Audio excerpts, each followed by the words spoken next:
Welcome to the Soul of Innovation podcast.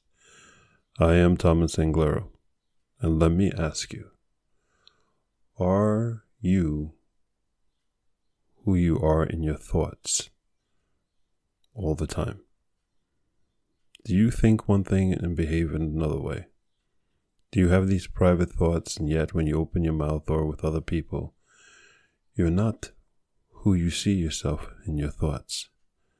You're not reacting the way you would react in your mind when you fantasize. Who are you? Let me tell you a story.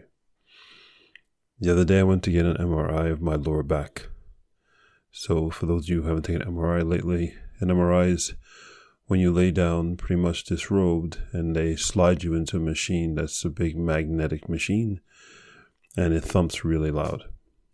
So when I went to get my MRI, I disrobed, and the woman walked me to the room with the machine, and then she asked me to lay down because they slide you into the machine. As I lay down, this woman immediately started staring at my lower body part. Let's be polite. And as she talked to me saying, give me all the rules of not to move, if she gave me a thing in my hand, so in case I get panic, because it's a very tight space that they slide you into, she says, hit the panic button, we'll stop the machine. And she's going through her normal script. She's going through her normal script, but her eyes, she's not looking at me as she does the normal script. She's just, her eyes are locked in on my lower body part. She stops her script, and now she's putting on this blanket because it doesn't want to get cold, this protective mechanism. And the whole time, and now she's done this 1,000 times, but she's locked in on my lower body part. She slowly makes sure everything's fine, locked into my lower body part. And I'm thinking to myself, does she even realize that I'm here? Where is her mind at now? What is she thinking? What fantasies, what thoughts? So then she leaves the room. I go into the MRI. That takes the MRI. The machine slides me out. And I go, I wonder what's going to happen now. So she comes back into the room. And as she comes back into the room, once again locked in on my lower body part, as she takes all the blankets off and takes off all the equipment, and she goes through her normal script. But she's going through her normal script to like, well, your x-rays will be ready, your MRI will be ready in 2 to 3 weeks, blah, blah, blah. But only locked in on my lower body part, never recognizing me, never, ever, recognizing I'm a human being. Just, she's locked in on her thoughts. So I get up and leave. And it made me wonder. I started reflecting. Who is she? Is she the person who's in her thoughts? Is that who she really is? Or she's the person who could just go through her 9-to-5 job, just doing the script and not existing? Who are you? You could do so many things that you do at your job day after day, because you've done it so many times without even thinking. Matter of fact, life in itself is a repeated script. We love patterns. We love having, I forgot the word right now, having things the same every single day. And if anything messes with our day, we get very upset. But we love that consistency day after day. Who are you? Are you that person who loves everything day after day? That's fine, but then you're on a repeated tape deck, right? If you remember tape decks. You're on a record that plays over and over. Is that you? Nothing unique, day after day, saying the same things, doing the same things. Is that you? Or are you a fantasy in your own mind? You capture a moment, see something, and you fantasize, and you get all excited. But you learn that outwardly show no one that this is what you're thinking, but inwardly, my God, that's a wonderful fantasy. Is that you? Do you live life for those moments of fantasy and thought? For those moments of mental pleasure and ecstasy? Which one is you? Are they both you? Who are you? There's a lot that you have to ask yourself. There's nothing wrong with having fantasy. There's nothing wrong with seeing someone or seeing something and letting your mind go off and have fun. That is called the joys of childhood. Do you remember when you were young and you were playing with the sand and playing with rocks and grass and flowers and friends, and you're making up all sorts of stories? That is what you're doing as an adult, and it is fine. Matter of fact, it is necessary. But now as an adult, you're 20, 30, 40, 50, 60 years old, maybe older. How much time do you spend in your fantasy thoughts? And I'm not saying that if you spend too much time, I'm just asking, do you live for that moments of fantasy time in your thoughts? Is that you? Do you understand what I'm saying?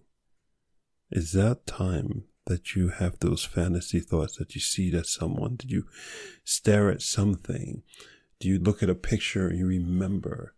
Is that your moment? Is that what you're living for? And the rest of your life is just sort of this day after day, week after week thing. What do you live for? When do you say you're you? Are you that moment when you wake up in the morning and no body part hurts, your mind doesn't hurt, you're fully rested? I believe we all are ourselves. We all are our true selves in that one moment.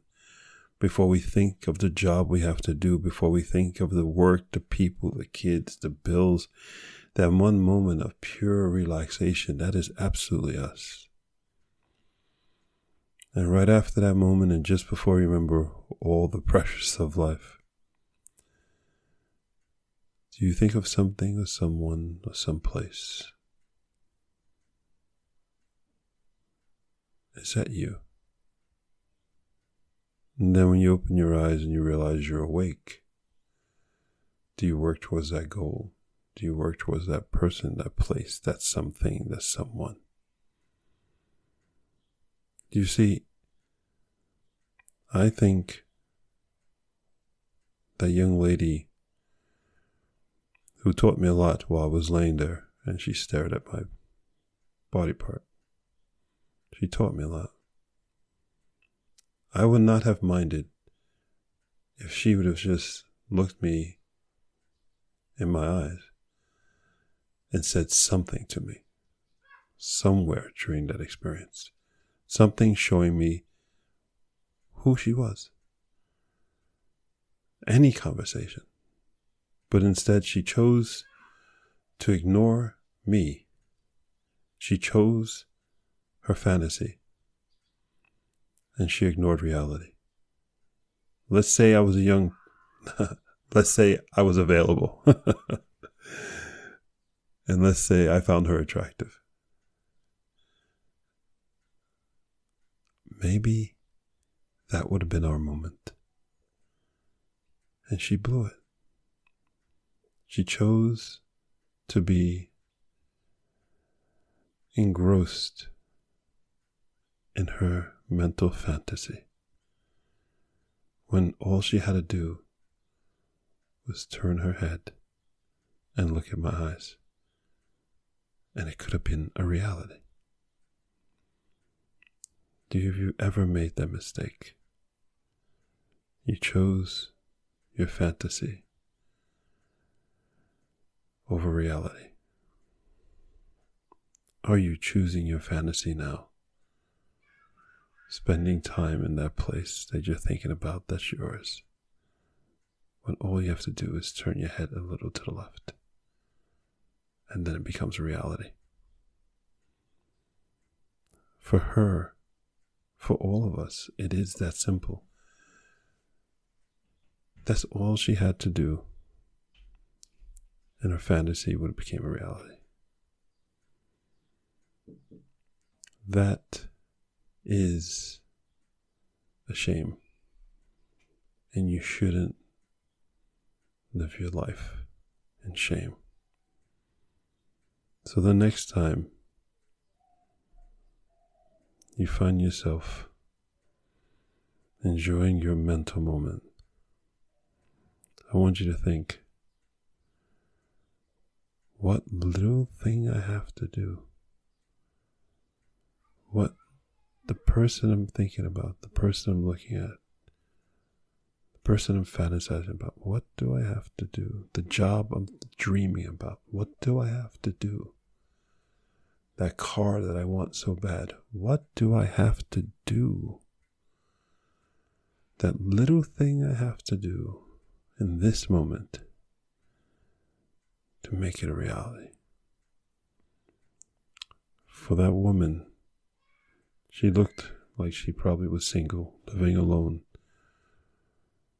and all she had to do was turn to the left, and she could have found a soulmate.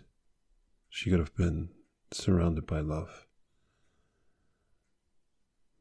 I'm sure I'm not the only person she does that to.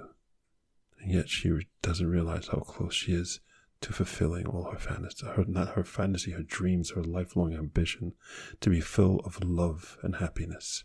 How close are you to having that life that you've always dreamt? You are so, so close. But you have to start moving ahead to the left. You have to believe that all you have to do is a little bit more in that moment, and your dreams will be fulfilled. Go forth and spread beauty and light.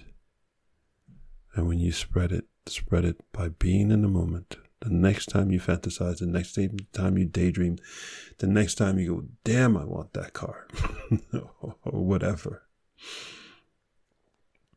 Then the very next moment after that thought, say, what little thing I got to do right now?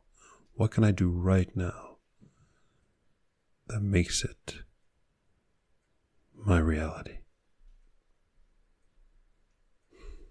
I love you. I believe in you. This is Thomas Anglero. Forever yours. Until next time. Thank you for listening to that episode. If you want to contact me, you can contact me on my website at anglero.com, and you can also subscribe to the newsletter, or you can find me anywhere on social media with Facebook, YouTube, Instagram, and Twitter. Thank you so much, and I hope to hear from you very soon.